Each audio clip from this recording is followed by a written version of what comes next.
বঙ্গোপসাগর থেকে আবারও অন্তত ১৬ জন বাংলাদেশি জেলেকে ধরে নিয়ে গেছে মিয়ানমারের সশস্ত্র গোষ্ঠী আরাকান আর্মি।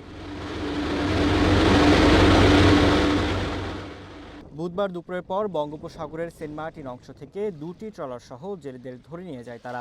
যদিও মিয়ানমার ভিত্তিক সংবাদ portal global Arakan network GNN এর খবরে এই সংখ্যা বলা হচ্ছে ৪০। সাম্প্রতিক সময়ে বাংলাদেশি জেলেদের ধরে নিয়ে যাওয়ার ঘটনা একের পর এক ঘটছে। গত ২৩ আগস্ট থেকে ১ সেপ্টেম্বর পর্যন্ত ৯টি ট্রলার সহ ৬৪ জন জেলেকে ধরে নিয়ে গেছে রাখাইন রাজ্যে স্বায়ত্তশাসনের দাবিতে মিয়ানমার সরকারের সঙ্গে যুদ্ধরত এই বাহিনী।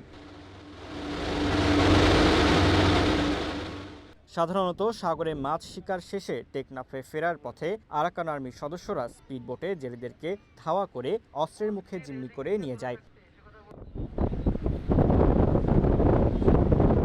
ট্রলার মালিক সমিতি ও বিজিবি বলছে, গত ৮ মাসে বাংলাদেশ মিয়ানমার সীমান্তের নাফ নদীর সংলগ্ন এলাকা থেকে অন্তত ৩১৮ জেলেকে অপহরণ করা হয়েছে।